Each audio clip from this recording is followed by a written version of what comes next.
فاطمہ کے دل کی دھڑکنیں اتل متل ہو رہی تھی۔ وہ دشمن جان اس وقت اس کے بے حد قریب کھڑا تھا۔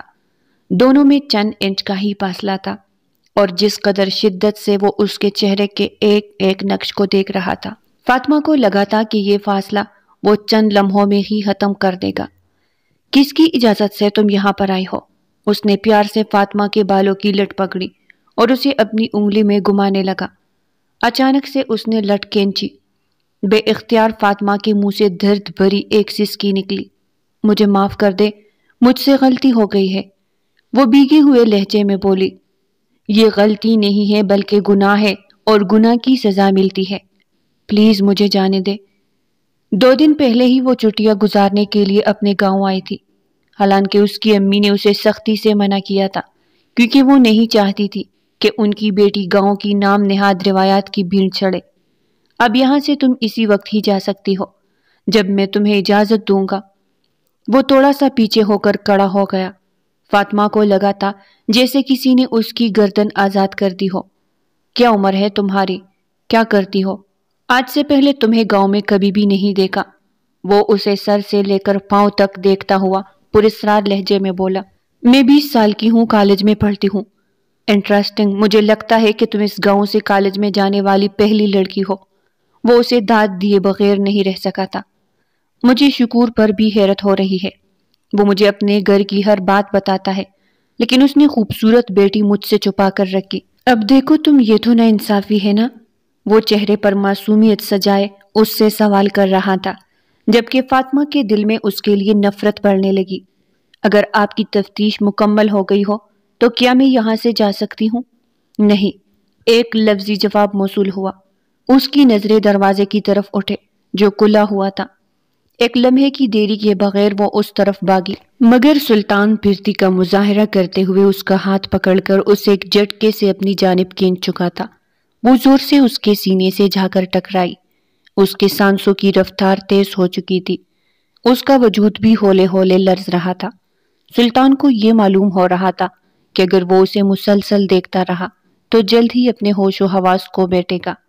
وہ لڑکی بری طرح سے اسے مدہوش کر رہی تھی۔ دونوں کافی دیر تک اسی حالت میں ہی کھڑے رہے تھے۔ سب سے پہلے ہوش میں وہی آئی، تیزی سے پیچھے کی طرف ہٹی۔ آپ مجھ سے کیا چاہتے ہیں؟ میں تم پر بھروسہ نہیں کر سکتا ہوں۔ تم نے مجھے اس آدمی کو مارتے ہوئے دیکھا ہے، کیا پتا کہ تم کل شہر میں جا کر میرے اوپر پرچہ کر دو۔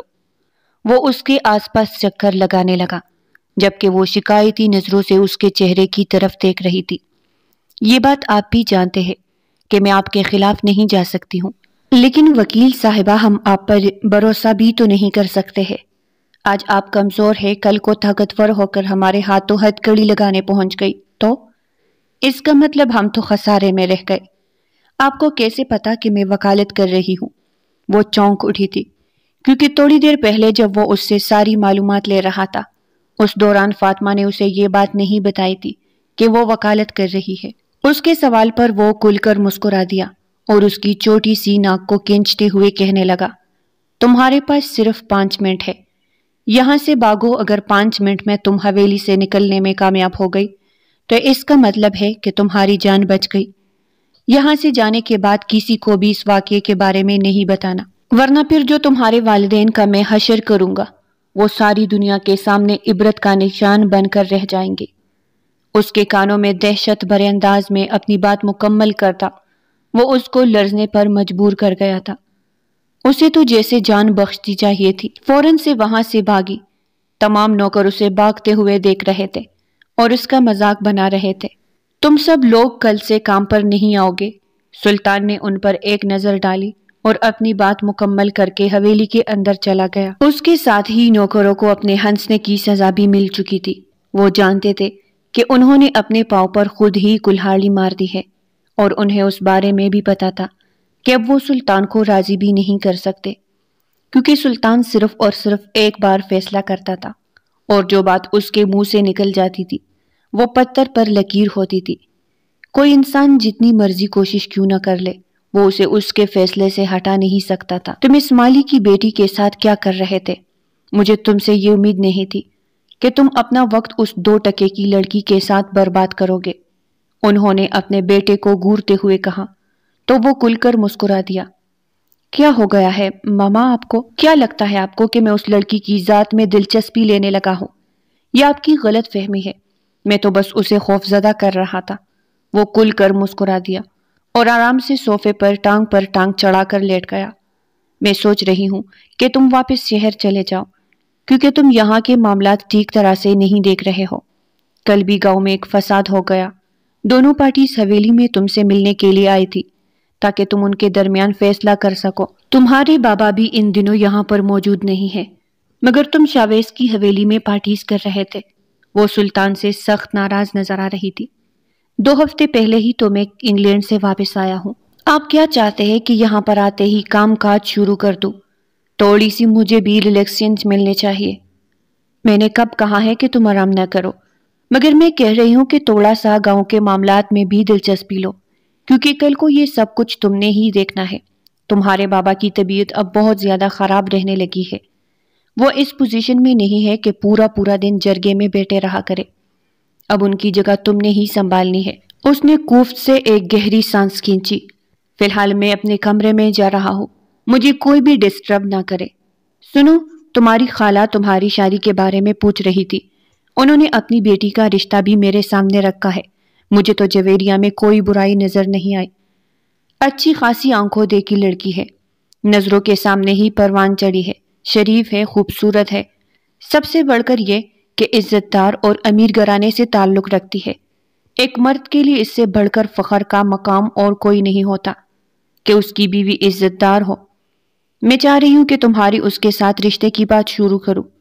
سلطان کے ماتھے پر بل پڑ گئے۔ بڑی مشکل سے اس نے اپنے غصے پر کنٹرول کیا تھا۔ ماما، میں نے آپ کو پہلے ہی بتایا تھا کہ شادی میں اپنی مرضی سے کروں گا۔ میری یہ بات بھی کان کھول کر سن لو کہ تمہاری شادی کسی بڑے گھر میں ہی ہوگی۔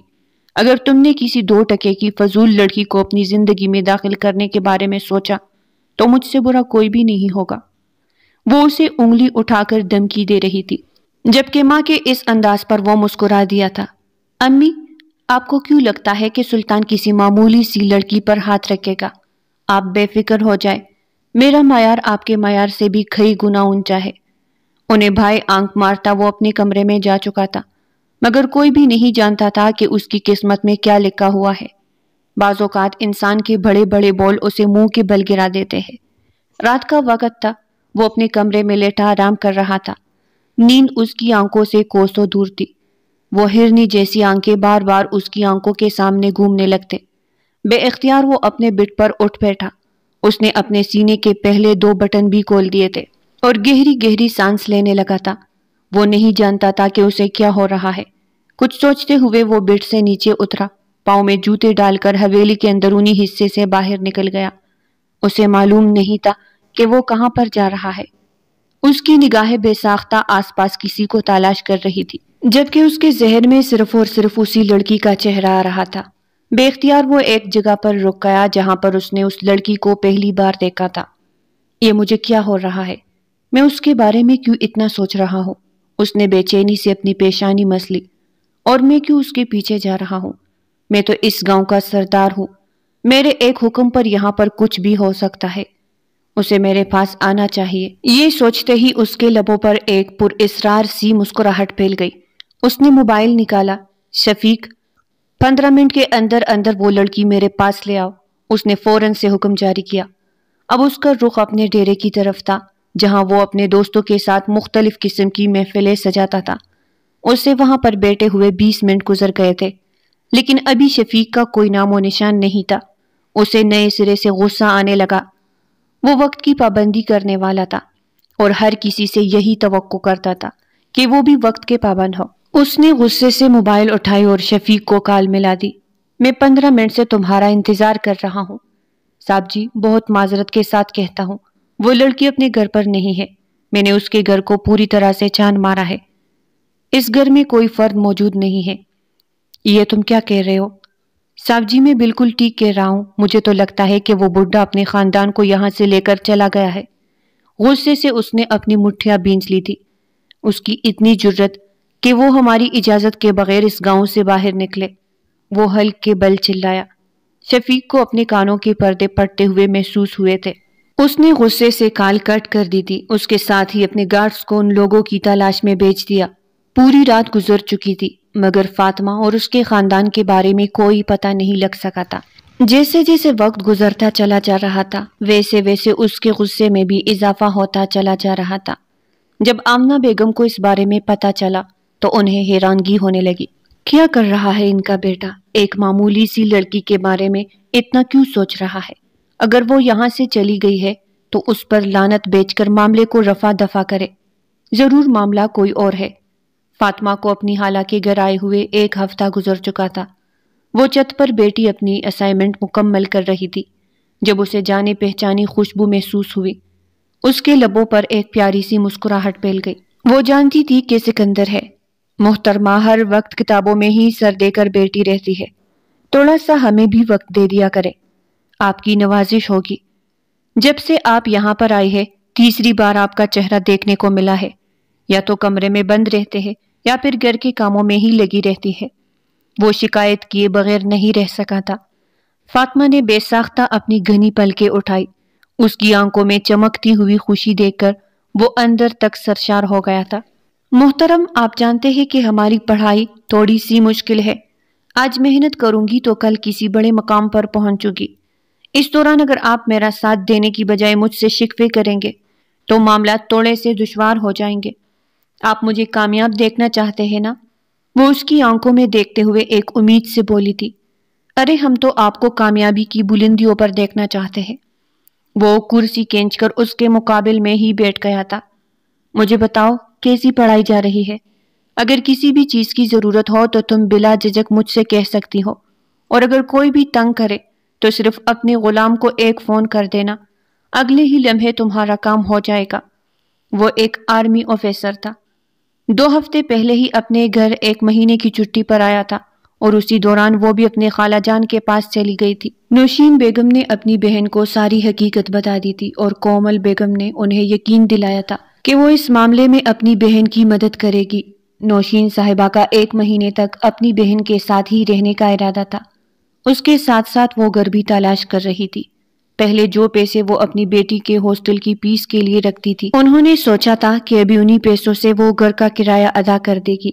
ان کے شوہر نے بھی ایک چھوٹی سی فیکٹری میں جاب شروع کر دی تھی۔ اس کے ساتھ ساتھ وہ بھی بچوں کو ٹیوشن پڑھاتی تھی۔ ان کے مالی حالات کافی حد تک ٹھیک تھے۔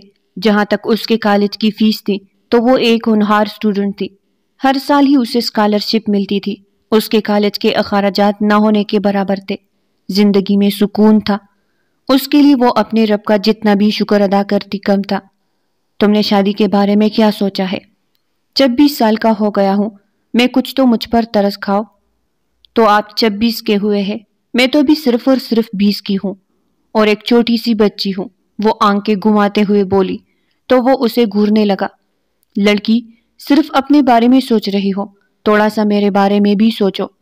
4 سال کے بعد میرے بال گرنا شروع ہو جائیں گے اور جب ہمارے بچے پیدا ہوں گے تو کیا سوچیں گے کہ ماما اتنی پیاری اور جوان جبکہ بابا بڈھے اور گنجے، وہ مزاحیہ خیز انداز میں بولا تھا۔ بے ساختہ وہ کلکلا کر ہنسنے لگی۔ خالہ جان نے امی جان سے ہمارے رشتے کی بات کی ہے۔ انہوں نے فیصلہ کیا ہے کہ کچھ ہی دنوں کے بعد ہم لوگوں کی منگنی کر دیں گے، پھر دوبارہ جب آپ چھٹی پر آئیں گے تو ہم دونوں کا نکاح کروا دیں گے، لیکن رخصتی اسی وقت ہوگی جب میری پڑھائی مکمل ہو جائے گی۔ تو مطلب اب تمہاری پڑھائی میری رکیب بنی ہوئی ہے۔ اگر تمہیں پڑھنے کا شوق نہ ہوتا تو کب کا شادی کر چکا ہوتا، لیکن تمہارے اس شوق کی وجہ سے خاموش ہو جاتا ہوں۔ مجھے صرف پڑھنے کا نہیں بلکہ نوکری کرنے کا بھی شوق ہے۔ آپ کو پہلے سے ہی بتا رہی ہوں، میں ایک بہت بڑی وکیل بنوں گی۔ ٹھیک ہے میڈم صاحبہ، میں نے پہلے کبھی آپ کا حکم ٹالا ہے؟ جاب ٹالوں گا، جیسا آپ کہے گی ویسا ہی ہوگا، وہ اسے مان بخشتے ہوئے بولا تو وہ کھل کر مسکرا دی۔ خدا کی کرم نوازی ہے جو اس نے تمہیں میری زندگی میں لایا، اور اس کے لیے میں اپنے رب کا جتنا بھی شکر ادا کروں کم ہے۔ وہ جذبات سے چور لہجے میں بولی تھی۔ سکندر، تم یہاں پر کیا کر رہے ہو؟ جلدی سے نیچے جاؤ، کومل بیگم نے اپنے بیٹے کو گھورتے ہوئے کہا تو وہ فوراً سے نیچے بھاگ گیا، جبکہ وہ اپنی ہونے والی بہو کی طرف متوجہ ہو گئی تھی۔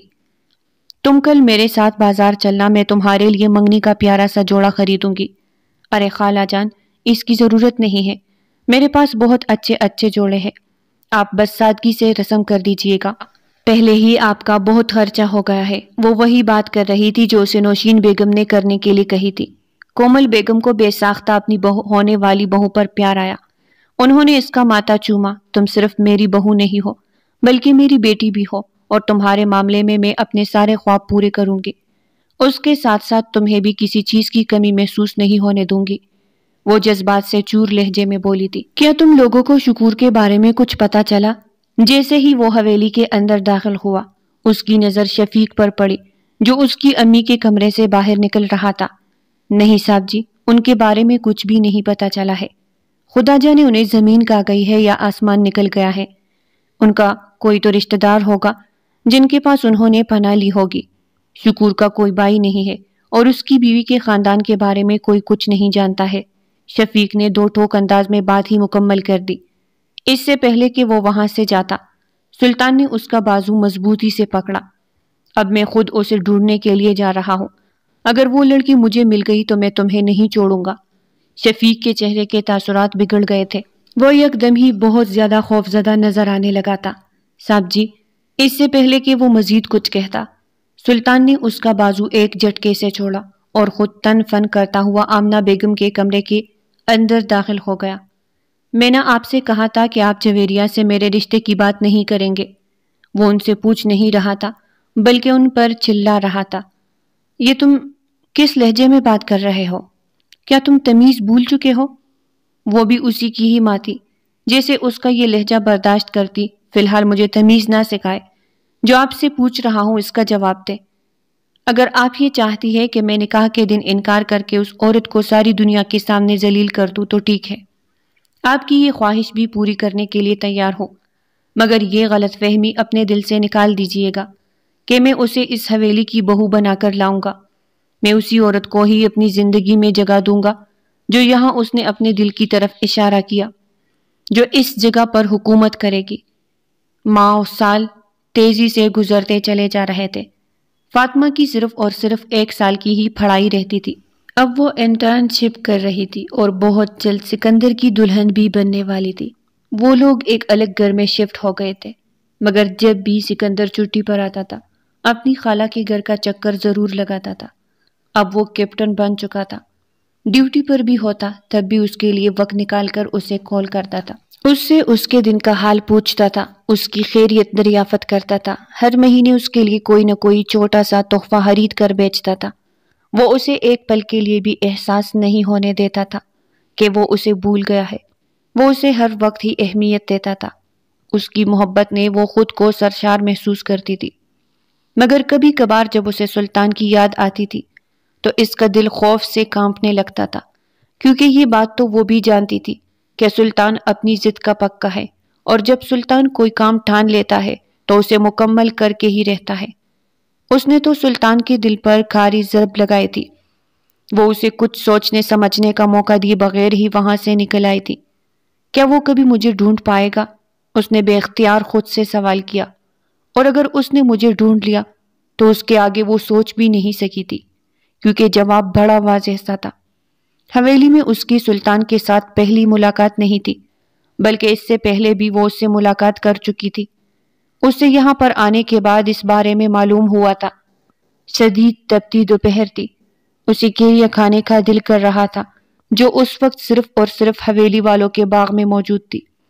بہت ہی آہستگی سے اس نے اپنے گھر سے باہر قدم نکالے، کیونکہ جانتی تھی کہ ذرا سی آخر پر اس کی ماں کی آنکھ کھل جائے گی۔ اس کی ماں اسے بغیر ضرورت گھر سے باہر نکلنے کی اجازت نہیں دیتی تھی۔ اگر وہ ماریا کے گھر بھی جاتی تو اس کی ماں اس کے ساتھ ہی جاتی تھی، کیونکہ وہ اپنی بیٹی کے معاملے میں بہت محتاط رہتی تھی، اور وہ چاہتی تھی کہ ان کی بیٹی شہر میں ہی زیادہ عرصہ رہے تو ٹھیک ہے، وہ اسے گاؤں میں بھی رہنے کی اجازت نہیں دیتی تھی۔ کبھی کبھار جب وہ بہت زیادہ گھبرا جاتی تھی تو بغیر بتائے ہی گاؤں چلی جاتی تھی۔ اس پر بھی نوشین بیگم بہت واویلا مچاتی تھی۔ اس کے پیچھے کئی وجوہات تھے۔ وہ جس گاؤں میں وہ رہتی تھی وہاں پر بہت سے وڈیرے بھی تھے، جن میں سے سب سے بڑا سردار سلطان کا باپ فیروز تھا۔ باقی وڈیرے اس کے مقابلے میں کم اثر رسوخ رکھتے تھے، لیکن اچھی خاصی طاقت کے مالک تھے۔ اس گاؤں میں جو بھی خوبصورت لڑکی انہیں پسند آتی تھی وہ اسے اٹھا لیتے تھے۔ اسی لیے آمنہ بیگم چاہتی تھی کہ ان کی بیٹی کسی کی نظروں میں نہ آئے۔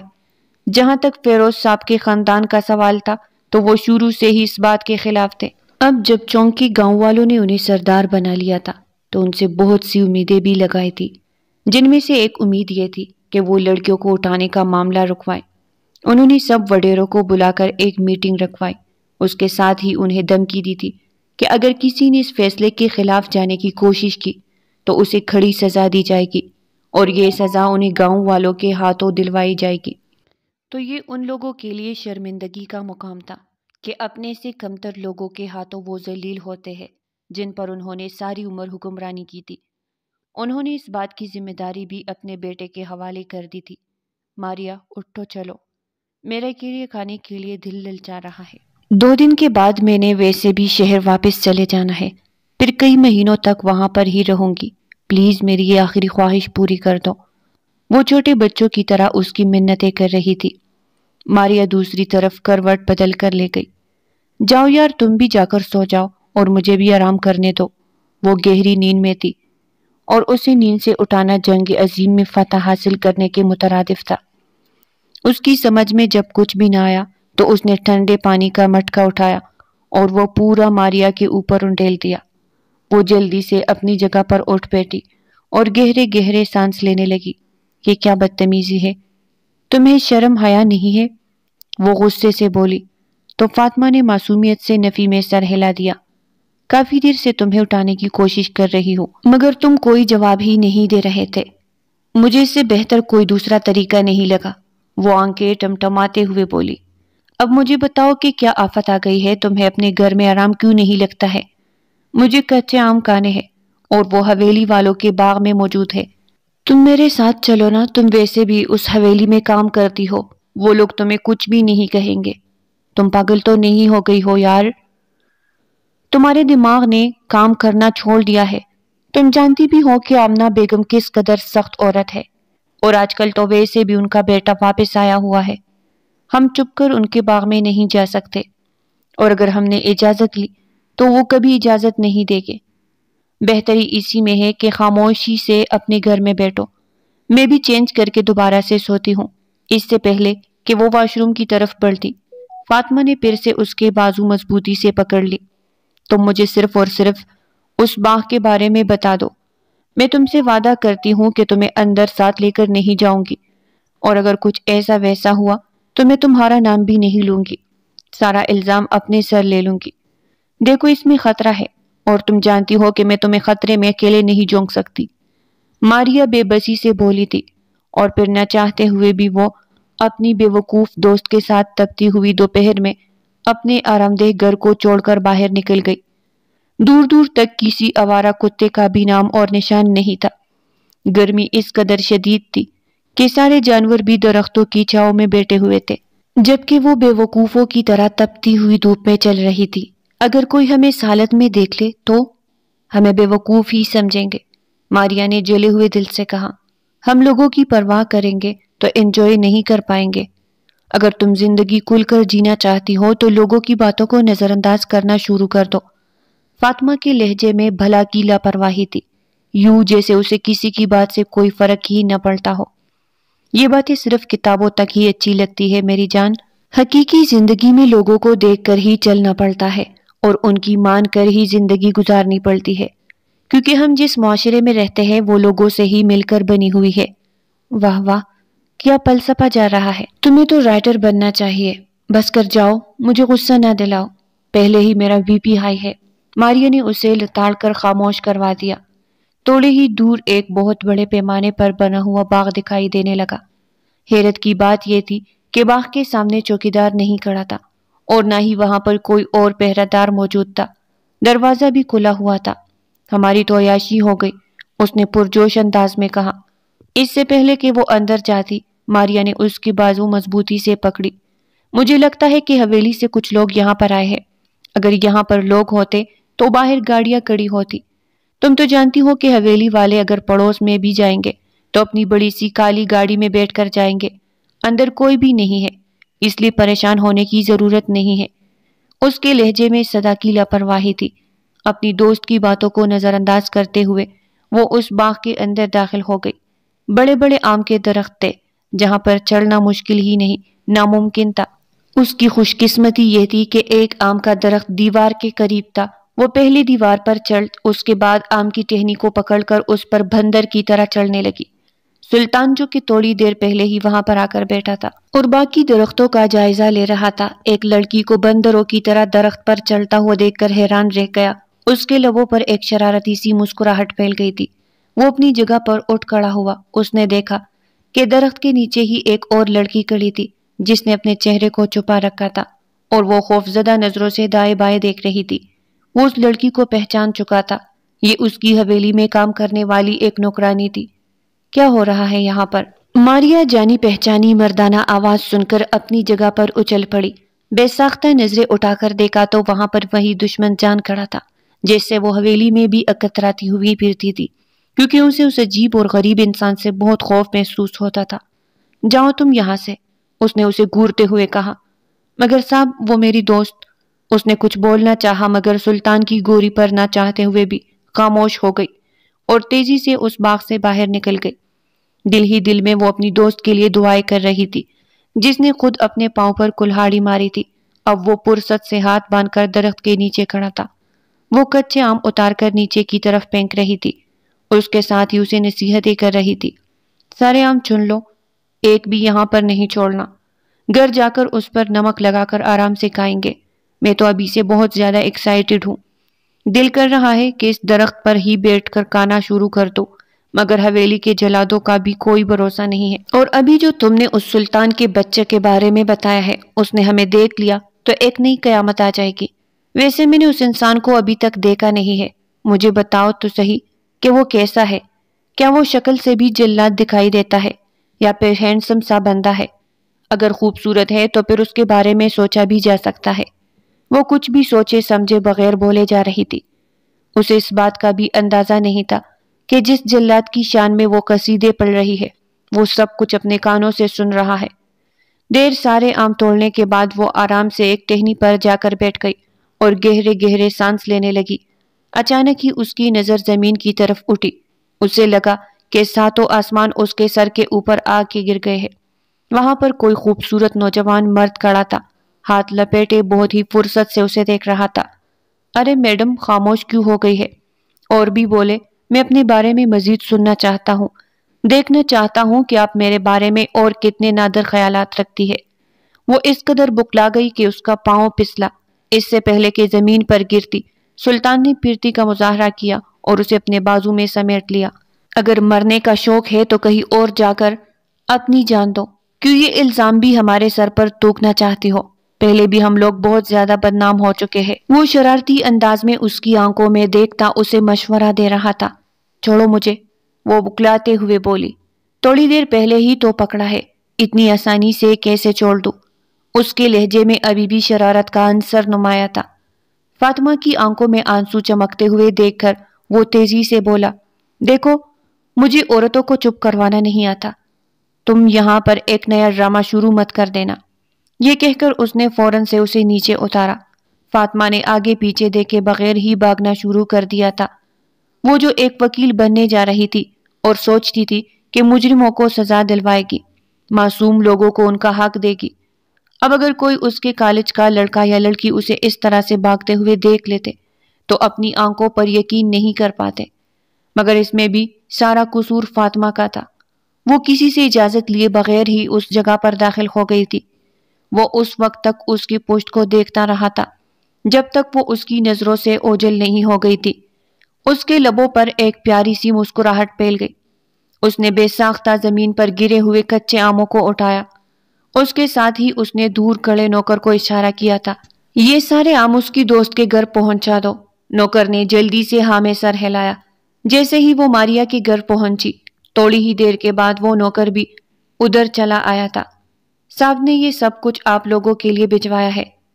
ماریا نے ڈرتے ڈرتے فاطمہ کی طرف دیکھا جو اسی کی طرف خوفزدہ نظروں سے دیکھ رہی تھی۔ کچھ سوچتے ہوئے انہوں نے وہ آم لے لیے۔ ویسے تم نے اس جلاد کے بارے میں جتنا بتایا تھا وہ اتنا ظالم بھی نہیں ہے۔